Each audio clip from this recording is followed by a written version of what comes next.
Seed in the East is ousted in the second round, and the Indiana Pacers heading to the Eastern Conference Finals for the second year in a row, the first time since 2014. Welcome to Playoff Central Live. I'm Chris Miles. That is the champion Steve Smith. That is the two-time champion and Hall of Famer Isaiah Thomas. And here's the thing. When I look at this game and you go, okay, when did it go wrong for the Cavs? They were up by 19 in that first half. It's when Tyrese Haliburton said, oh, I'm so hot I can heat the sun up, Smitty. 5 for 5 from three-point range in the second quarter, 15 points, and took all that momentum away from Cleveland. No, Isaiah said it at the beginning in the pregame. He understands pace. What I love about him, Isaiah, he can just get off the basketball, let everybody play, and then he finds his moments. Mm-hmm. And, boy, when he gets his moments going, he is trying to step on your neck, and he's trying to make sure you don't get back up. If you see right here, too much space. We talked about playing defense where you can touch. No one's to touch. So he's getting a chance to play with it. And he's going to have you going zig and zag. And next thing you know, he starts shooting them rainbows and booyah! Next thing you know, no one's there. How can you forget where Tyrese Haliburton is? Too much space again. He gets off of it. I love it. Now that little screen flare. Next thing you know, one more time again. Booyah!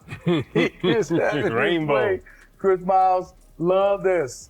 Somebody has to be there. Now he catches it.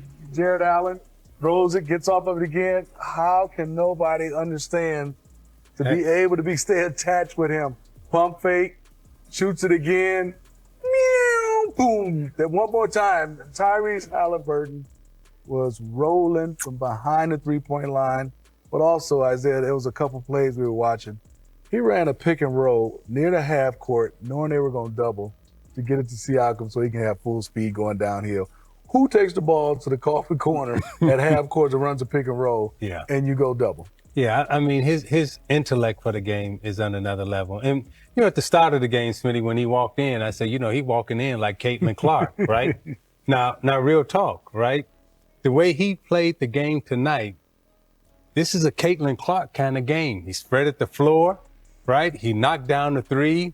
He kept the pace. And not only did he keep the pace, he controlled tempo. He got everybody involved. I mean, you know, he had the floor spread out. You know, he's shooting it from way out there. And then you get a big man on him. He doing his thing. But again, the way I say this, you know, in all sincerity. You know, we all steal from each other in terms of when we play against each other, when we watch somebody play, right? I tried to do the Smitty. I wasn't as good with it as he is, right? But at the same time, I think Haliburton watching Caitlin and their relationship, you know, being fans of each other, I see a lot of her game in his game right now. You know, Zeke, I know that a lot of times when it comes to closeout games on the road, I look at this series and the Cavs lost 3 straight home playoff games to the Pacers. They lost both home regular season games against the Pacers. How difficult is it to be down by 19, to be on the road in a closeout game when you're up 3-1 in the series? And what does that tell us about this Pacers team? Well, I'm going to say something about the Cavaliers team first, right? You know, I don't know who saw the first Jaws movie, but I did when the man said, hey, we need a bigger boat. You know, because the way the Pacers came in, they came in like Jaws tonight. They came in like sharks. Cleveland got out to a nice sizable lead. But then all of a sudden, as Smitty said, Haliburton just swole up and was like, hey, okay, I'm going to be big out here. I'm going to play good. I'm going to move it around and do everything. And the way the Pacers responded, you know, this is real stuff. Their toughness and their grit is real. All right, let's hear from the leader of that group, Tyrese Haliburton, gold medal winner. Tyrese Haliburton with Jerry Greenberg. Well, Tyrese, congratulations. Back-to-back trips to the Eastern Conference Finals, and you do it this year by knocking off the top seed in the East. How'd you do this one? Man, just think the buy-in from this group, man. Our front office after last year decided to keep this group together. We had a lot of confidence in what we did last year, even though a lot of people didn't. And we just stayed with it, man. We're just really taking steps on the defensive end. Our offense is what it is, but taking steps on that side of the floor, and that's changing things for us. And man, it's a special run right now. You and I were talking before the game. Your offensive numbers haven't been tremendous in this series. You made more threes in this game than you did in the first 4 games combined. Yeah. What did you do differently tonight, knowing that Cleveland was keying on you the entire time? Yeah, I mean, they tried to, guard me more straight up versus the full court deny I've seen all series. So that's the game of basketball, man. It's like chess. I never played chess, but I play Catan, so maybe it's like Catan, the board game. Yes, sir, baby. And man, just going with it, making adjustments on the fly. So you had a long embrace with Tristan Thompson and Donovan Mitchell. What was it like battling against this team for 5 games? Yeah, man, special, man. Donovan's a hell of a player. That group is a really special group. They've had a hell of a year. Me and Tristan got traded here together, so it's like my big brother. And man, just had a lot of fun competing against those guys. Coach Atkinson is an amazing basketball mind. The adjustments he made all series were amazing, and we just stayed with it, made plays when we needed to, and it's a big win. You've had a lot of people this year question you as a player, question this team's validity making it to the Eastern Conference Final last year. What does it say now about this team and about you? And what does it say to all the critics now that you guys are back right where you were last year? Yeah, I mean, I know who I am. We know who we are.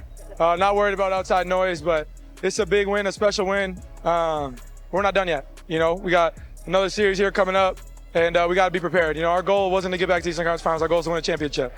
And nobody has to believe that as long as we do in the locker room and all the people cheering for us. So we just stay with it, man. Keep playing Pacer basketball and live with the results. Congratulations, Tyrese. Coming into this game, Donovan Mitchell was questionable, a game-time decision, averaged 34 points per game in this series. That's including a 12-point game that he had last time out when he got that ankle injury. Zeke, what did you make of the way that Donovan played with that injury? 35 points, 21 free throw attempts, and the effort that he gave tonight. I thought he gave a great effort, an amazing effort in the losing cause, knowing that the ankle injury that he was playing with, and just his toughness. Even though he didn't shoot the ball as well as he wanted to, but he found other ways to score by getting to the foul line and making sure that he was involved in the game, and he just wasn't out there as a statue. I thought he gave everything that he could as a player tonight on the offensive end, and gritty performance by him. Smitty, down the stretch, we've talked so much about Evan Mobley and his development. 24 and 11, 8 for 12 from the field, had his presence felt as well. He did. I didn't think he put his imprint on his game from the beginning to be able to set the tone. I thought at times he played in spurts, but they're going to need him to be dominant. If you're going to be Defensive Player of the Year, I got to dominate the game on the offensive end and the defensive end, but at least he played okay. I thought he played good at times.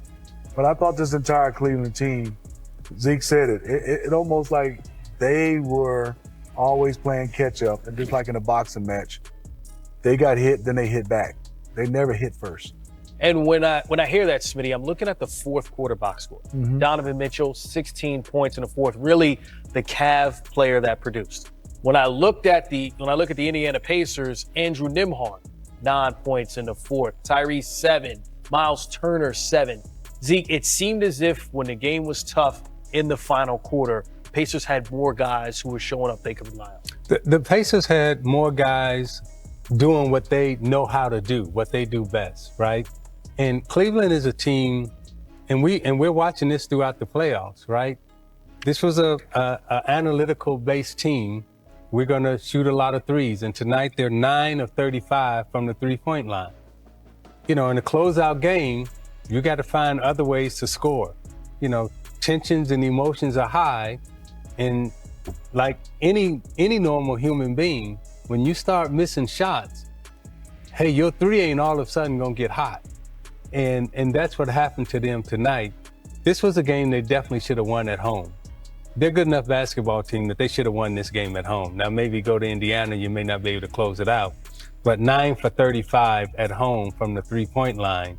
You got to give credit to Indiana, but also Cleveland came up short on their basketball philosophy in terms of how they go about winning games.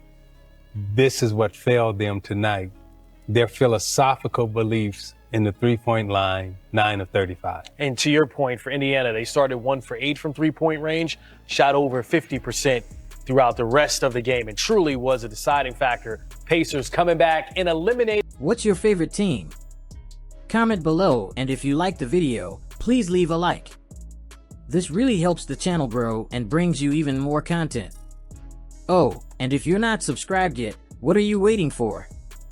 Click the subscribe button and activate the bell to receive all notifications. With each game, we notice that the NBA is getting more competitive every day, and all the teams are looking for reinforcements to win the championship. And only here can you follow your favorite team daily with incredible content from different sources. Here on the channel, there are new videos every day with analysis, curiosities, and the best moments in basketball. That's it for today, folks. Thanks for following along. The NBA doesn't stop, and neither do we. Until the next video. NBA, the passion that connects us.